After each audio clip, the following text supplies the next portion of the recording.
Wanna stay here forever, be together, nakupenda.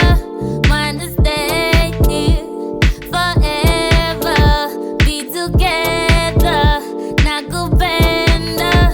Wanna stay here forever, be together, nakupenda.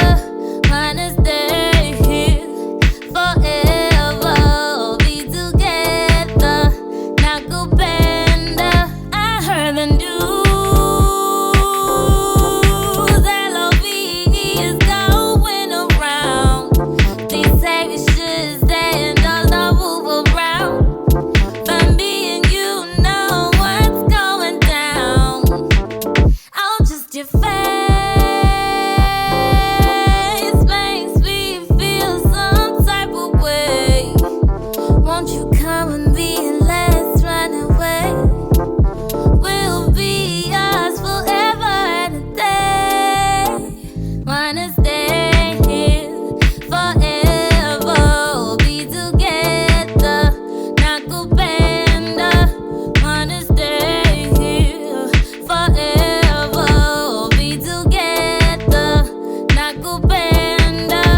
Wanna stay here forever, be together, nakupenda. Wanna stay here forever, be together, nakupenda.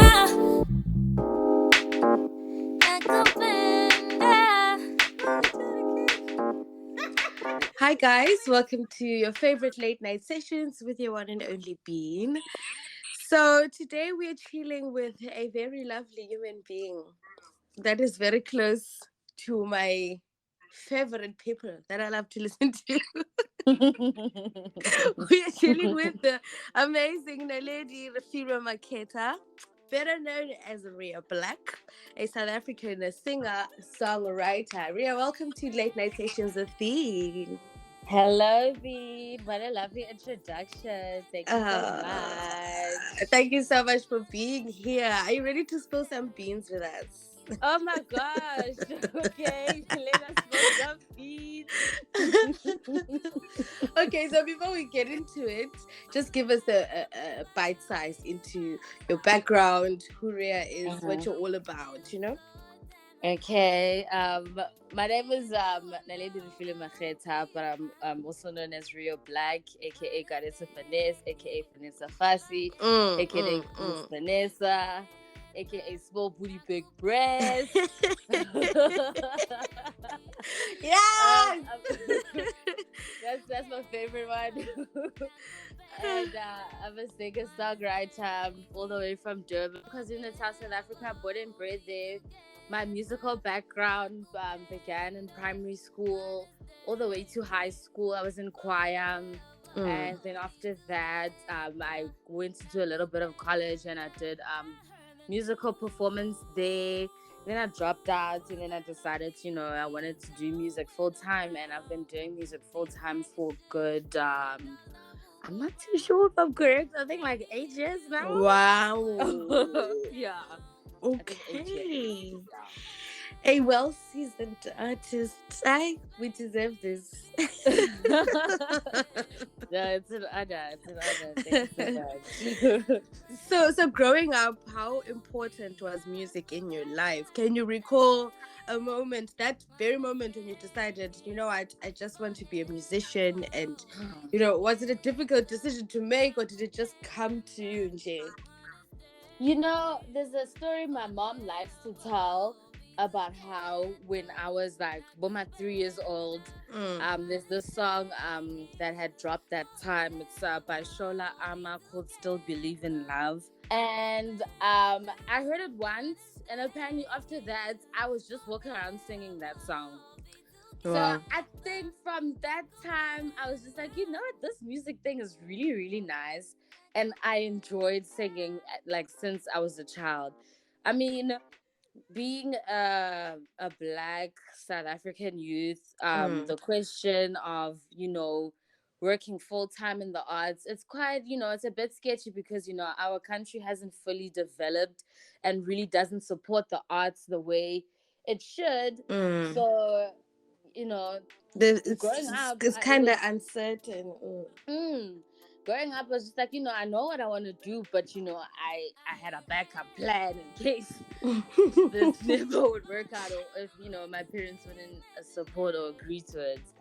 So I think I've always known. It's just as you grow up, you look at your circumstances and you see from then how you can or cannot make it happen. Yeah, that's true. Mm-hmm. Okay, so what was your backup 9 to 5? I wanted to be a forensic scientist. Yes, yes, girl. Total Opposite. Talk about totally opposite passions. Right? Sciences, even. Like it really was a total opposite. But I'm into like crime and investigation and all that detective stuff. So it really was something that I'd be interested in because I didn't want to become a detective. I wanted to help, solve the case and, do the sciencey stuff. I see. I'm not inclined in that way. I'm really not. I'm just gonna be honest. I'm not inclined in that way. I see. I hear you. So, without boxing you in, how would you describe your genre, your music? Or maybe do you feel like labeling just harms the ability to convey the whole story? I just saw this terminology today. They were announcing some artists on festival in South Africa. Yeah. But this terminology made sense to me. They said they're a genre chameleon. And that makes sense because I don't particularly want to just be in R&B. I don't particularly want to just be in house music. And I really don't know within just those genres what else I could possibly do because I've never had the opportunity to work within the other genres, but I'm totally into it. It's just I don't want to box myself. I love music. I love all of music, and I really feel with the talent I have, I can explore all the different genres that I can explore. Yeah. So I don't want to be boxed. Like people like to either put me in the R&B side or alternative. Let's just say alternative because you're not too sure I fit in. Yeah. But I'm okay with those. I'm okay with them. It's just I'm a genre chameleon. Like you still have a lot to tap into, and definitely you don't know where your talent is gonna take you. So let us not clip the wings. I still want to do jazz. I totally see you doing jazz though. I know. Okay, you know what? I'm excited. I'm excited. When I find the right band, I'm telling you, I'm going with it. Okay. So musically, do you feel like you approached this year differently than you did last year? Oh, definitely. Last year I was very much in limbo, and I wasn't sure where I'm going and what I was doing, and also really stuck in a situation with a label that didn't want to release my music nor release me. So, and a lot of things happened last year. So I was just asking myself, it's like, what am I supposed to be doing this thing? Hey, like, am I supposed to be following this passion? And this year, after everything that happened, all the events that transpired, I had a come to Jesus moment around about December-ish last year. And I was just like, you know what? This life thing, you're always going to fall. Really is about how you get back up. I really need to get back up, and I need to get back up so strong that like whatever happened or the previous year, I don't even like remember it, or I acknowledge it and I'm grateful for that.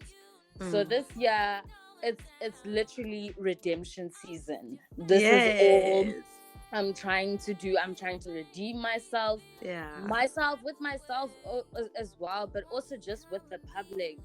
I really haven't released in like 3 years.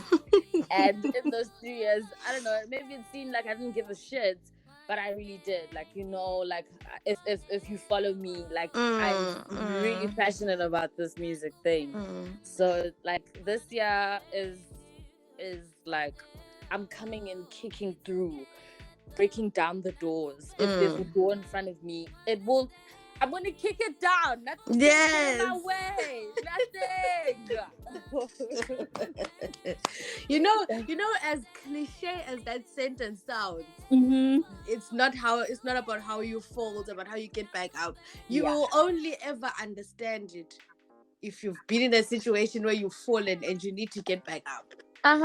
As cliche as it sounds, I totally hear you. I totally understand what you mean. That moment of clarity when you're like, this is not me. Dust myself up. We move. Yeah. If I stay down here, nothing's gonna happen. Yeah. Yeah. So what would you say has been your biggest challenge in your music career so far? And how have you overcome that obstacle? Or how did you overcome that obstacle? Oh, wow. My biggest challenge. Oh, it was working with that label. Oh, my goodness. That was the biggest challenge. It also came with, because before that, I never really worked with a lot of people with production. Like, we're making an album, we're making a song for Rhea Blek. I've never worked with a lot of people. It's only like one or two people in the studio. And, with the songwriting process, it's just me. So it was introducing that, working with people and being open to taking their opinions on my career and what I can do for it. And, not moving in the pace and the energy. I would have liked that was really a challenge for me. And, some people can do it, cheers to you, kudos to you. But I really feel like I'm an eagle. I'm supposed to be flying alone, and I'm supposed to be the leader of my, let's say, movement, the leader of my career. I cannot allow people. You can't give someone the reins. You want to be at the forefront of your own thing. Definitely. And so that's literally my biggest challenge in my career. Me wanting to give someone else the reins, but it really can't work like that. I always have to be the one steering the boat. I always have to be the one in charge of things and making sure everything, goes the way I want it to go, because at the end of the day, it's my vision, it's my passion, it's my dream. And I can only work to have people around me who can support me and believe in what I'm doing. And that was my biggest challenge. Oof. You overcame it. I remember how happy I was when you overcame it. I was like, yo, it's about time to listen to how I overcame it. Yo, please do share. If you're an artist and you're stuck in a situation like me, I'm hoping me sharing this will add, some drive or motivate you to get yourself out of that situation. Yeah, because actually you're now going to get into my next question, because my next question was going to be based on your experience, on what you went through. Would you want to share some hidden truths about being signed to a label that maybe most artists aren't aware of prior to signing? Well, as long as I don't get a season to assist after this, I don't mind sharing. We are not name dropping. if the shoe fits. Yeah, but I'm also at the end of it gonna say allegedly, just to clear everything. Apparently, guys, allegedly. I heard from a friend of a friend telling a friend. I got signed and we had started working on my project, and we didn't release for the 2 years. Yeah, 2 years I was within the contract, and every time I try to bring that up, no, this one is not available, or there would be utter silence, and you hear months later people wanting to rework on the songs that you've already worked on. And after all of that, I got to a point where I can't afford a lawyer. So what, the best tool for me and the best leverage I have is for me to go on social media and talk about it. And I posted a video about it, and I got sponsors, and I got support from a huge entertainment lawyer firm in South Africa that helps most musicians and people within the entertainment industry, and they helped me out with the whole process pro bono. And Wow. you know what I will say that you should know about working in a record label or being within one is that you need to know that you will not have much as control as you would like. Like honestly, you will not have much as control as you would like. Um, what else would you like to know? It also just depends on what you sign. Like if you're gonna sign a 360, your masters are not yours. They are gonna be for the record labels for a good 15 years, and after those 15 years, maybe you can ask to buy them back, and it'll depend how famous you are. Because if you're really famous, it's gonna be really difficult for you to get those back. Yeah. And yeah, just beware that when you're in a record label, creative control goes away. And you're gonna be you have to be open to have people steer your vision, and sometimes it won't be in the direction that you like, and we've seen that happen a lot of times with an artist. And yeah, if you're willing to let that happen, if you really want that to happen for you, then go ahead, go get signed. But I don't advise it, but do it if you want. Do you, boo boo? Yeah.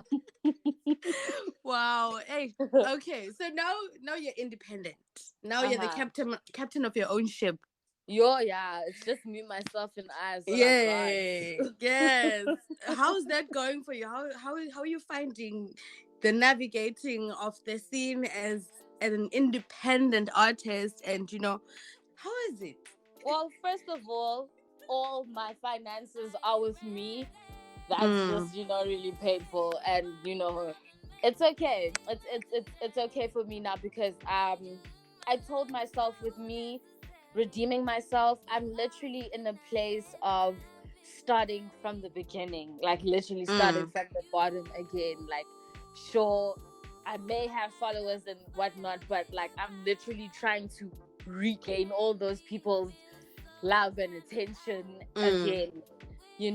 So there are difficulties, but what I really appreciate is my creative control again, and the fact if I want to drop tomorrow, I can drop tomorrow. You can drop tomorrow. That's what I really love. And also I love the fact that all the music that I make, most of the masters will belong to me. It'll be also depends on the fact if I'm going to collaborate with someone, Yeah. We split the masters and stuff like that, but I'm just appreciative of the fact it's just going to be me and another producer, or me and another singer, or me and another rapper. There's no one hogging your talent things. Yeah, exactly. And just the freedom of it all, I really appreciate it. I'm grateful for it. And I really look forward to what I can do for myself and my career with the power that I have. I just really want to see what I can do by myself. Hey, like, and I really think, like, previously I've had management and help, but like most of the time it was me doing my own things anyways. So it's not any different. It's just like now I'm really, really alone, and I'm not scared of it. Most like back then I used to be scared and unbelieve in the potential and the power God has given me. And now I'm just like, you know what? We can fight with people over the phone. We can send all the emails. It's fine. Like I'm just happy to be making music again. Yeah. So how have you very, I'd like to tell you, you're very confident in yourself, in your talent. It's just you. It shines through. Thank you. We are not discussing. I'm just telling you. Simple. Thank you so much. So how have you found that strength to be yourself and just unapologetically live your truth in a world that's full of people who always have an opinion about something? I think it's the people that I looked up to really ingrained this thing that I can be myself and I can be as unconventional as possible, and the people are still gonna love me who I am. I remember seeing a Brenda Fassie. I remember seeing a Lebo Matosa. I remember seeing the Khalees. I remember seeing a Lil Kim. not necessarily the conventionally beautiful women who were popular, but they really made great music and they were popular themselves. And I just saw how carefree and black and just wonderful they are. And I told myself, when I grow up, I want to be exactly like those women. And it's always been like that. It's just always been being true to myself. And there's just one thing, I don't know when I told myself, but I was just like, I'm never gonna get the chance to be in this body, in this life again. I need to make sure all the things I said I want to be and do, I actually do them in this lifetime. Yeah. So I feel like what everyone sees is literally a manifestation of that. I've just always told myself I want to do and be the fullest and live the fullest what I can on this earth. Yeah. Mm-hmm. It's beautiful. It's beautiful. Thank you. Thank you so much.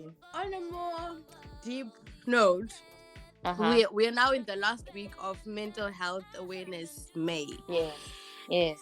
And mental health is a challenge for everyone in different industries and different walks of life. But I feel like there's a unique set of challenges that come with being so visible and out there, and having to have these multiple identities or personalities, and the different relationships that you have in the music industry that you maybe don't have in your more corporate careers. You know what I mean? How has that been for you? The ups and downs. How has that affected your mental space, and how do you then now step back and prioritize your own mental health?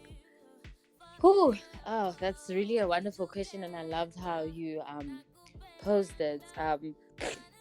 It's been quite the challenge. There were times I go on stage and I'd have anxiety attacks and literally would stand in one place and hold the mic and just hope no one notices how anxious I am right now. And, after that, you get comments like, that was such a horrible performance and whatnot, and, you weren't being your best.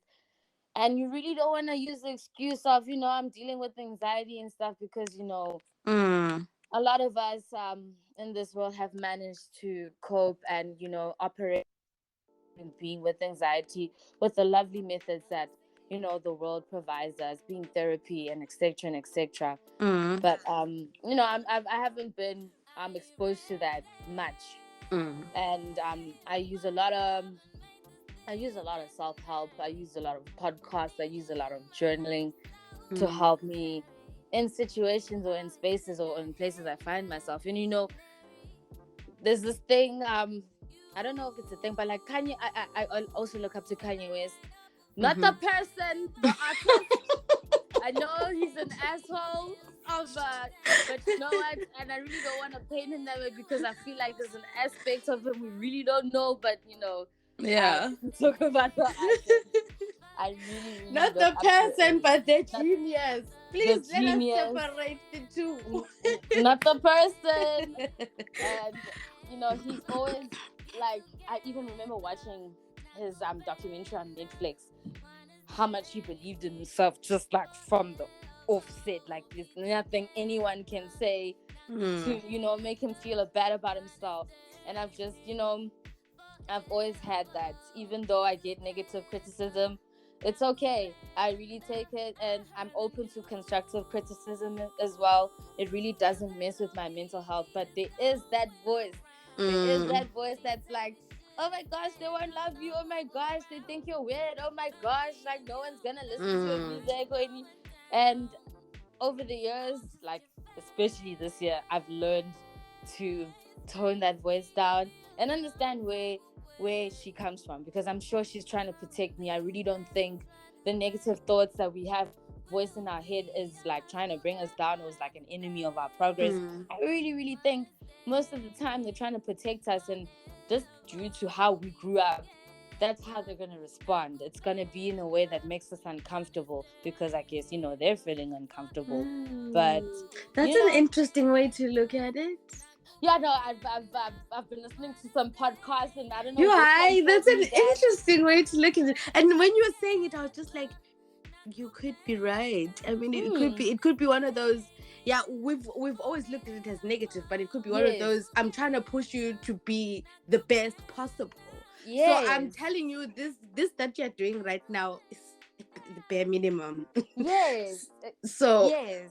in that way, no, Mm-hmm. I totally get what you mean, but you need to get to a certain level to understand that that voice Yes. is that.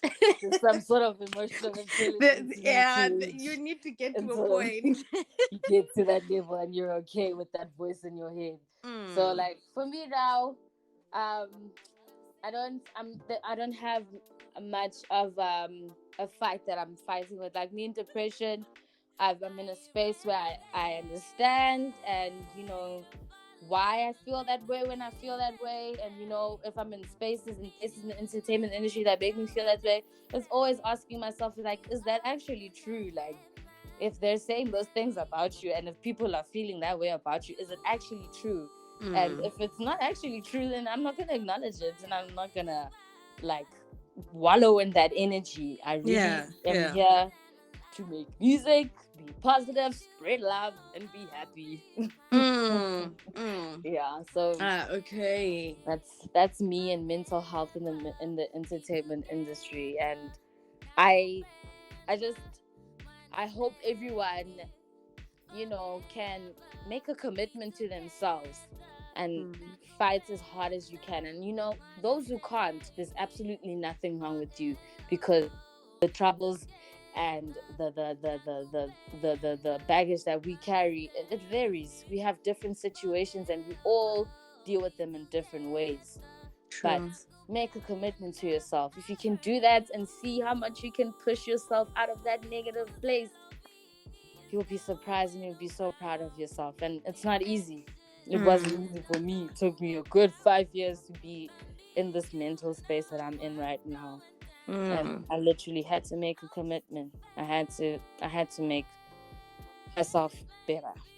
Wow. Yeah. I'm happy you're where you're at right now.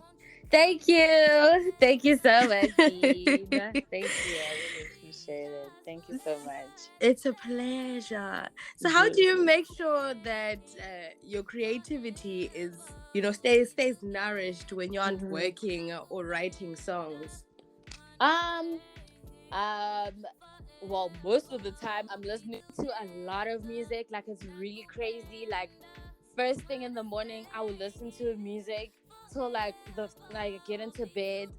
That's like my power source. Like, I literally cannot operate or cannot be creative without listening to music. Like, I need to hear music to make music.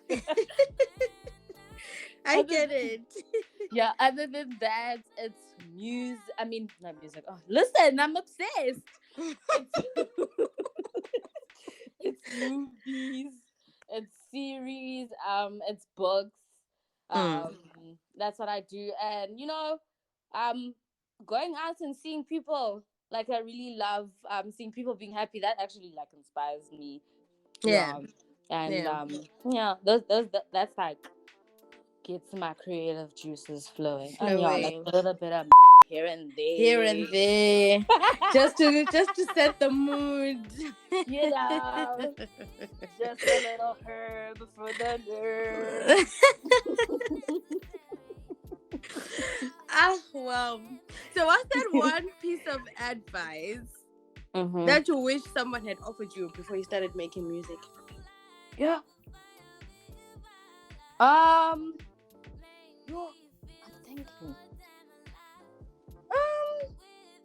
Oh yeah, I wish someone told me like I must read my contract. Say like I must read them, like read double, triple, fine print, read them. And another thing is like don't trust people for like with just face value. Like, people can say that they, that way, but they're really not that way. Don't be naive. Be open to knowing, and discernment. I wish someone, because I'm just naturally a very trusting person, but like I cannot move that way in the music industry. I have my guard up ×3 when I'm in the music industry, because I know niggas are some snakes and they're doing some snaky shit. But I know we're all here trying to make music, but some of us, don't want that to happen. But, others are taking in what you call it, overtime to just yes, trample someone else's dream. gatekeeping and all of those things. We won't mention names, but you know yourself. If the shoe fits, go ahead. Yeah, you know wear yourself. that. Babe. You know yourself. Also, another thing someone told me is that just because we're all making music doesn't mean that we're gonna be nice to each other. We're not all gonna be friends, all rosy and unicorns and bubbles. It's not gonna be like that. And I think actually that's just naturally like a life lesson. It doesn't matter even if we're in the music industry. Like just because we're in the same office doesn't mean we're gonna like each other.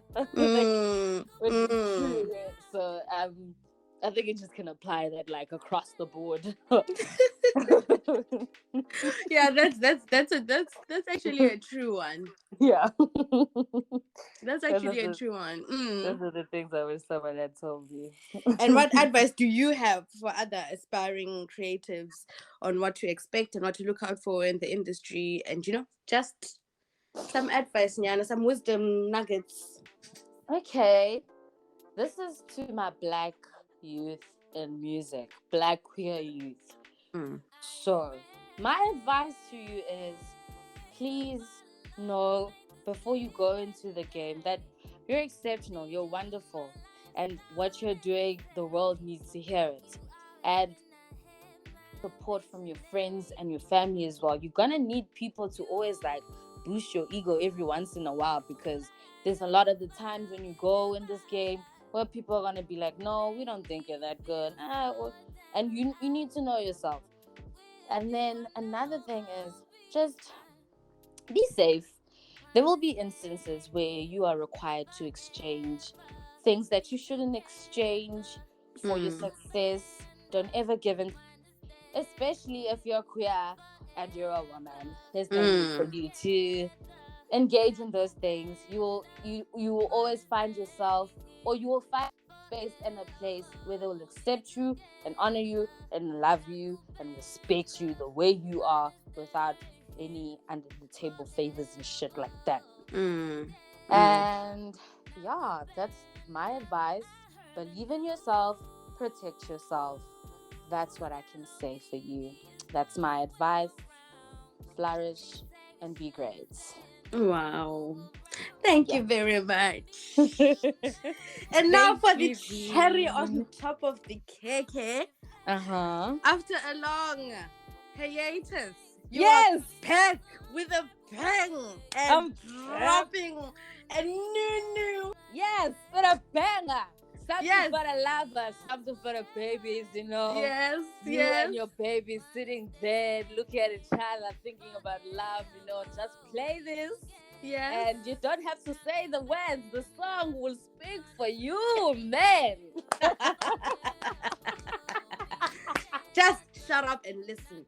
Yes, let the listen. Music do the talking. Let the music do the talking. Exactly. So, nakupenda. Yes, nakupenda. I love you. It's produced by Kid Odd. We've been working on this song for 3 years. I'm so excited. It's you know what? For me, it sounds like house music because like it's more towards like the K-Tranada sound. But like some people might hear it and think it's like alternative R&B. So it's in between those genres. And yeah, I'm excited. It's really gonna be great. Like, please listen to my shit, guys. I'm an artist. I'm sensitive about my shit. I was born for this. Please, let's respect that. Yes. And guys, we spoke about this. Let us not box the genre of the song. Just listen and enjoy. Wherever it takes you, go there. Yes. Thank you very much. Please. Ladies and gentlemen, Rhea Blek. Thank you. This has been so nice, man. You're long overdue. Thank you so so much. This is so much longer fun. overdue, but I this know. was just the perfect time. Yes. The God's perfect timing is time. always perfect. Yeah. Yes. Man, I wish you so much. I wish you all the best for the rest of the year. Mhm. And we are here looking forward to new things. Thank And you. I've got yeah. projects, I've got singles, I've got an album for you guys. We are waiting. We are Yes. waiting. Lalela, we are waiting. So don't make us wait too long though. No, Because I promise. It's not going to be like the previous years before. We're on a Yes. brand new slate. I told you it's redemption season. We're Thank coming in you. hot and heavy. Thank you. No problem. This has been lovely. Thank you so much. Take care of yourself. And yeah, stay beautiful and stay blessed. Thank you, Bean. Bye-bye. Okay. Thank you so much, guys, for Bye-bye. tuning into that lovely catch-up session that we just had with Naledi Refilo Macheta, aka Rhea Blek, aka Small Booty Big Breasts. Anyway, I hope you guys enjoyed that just as much as I did. The track at the beginning is her new release titled Nakupenda. And I'm ending this with yet another new by Banshapa titled Squid Game. Enjoy, stay blessed, stay beautiful. From your one and only Bean, with the biggest love.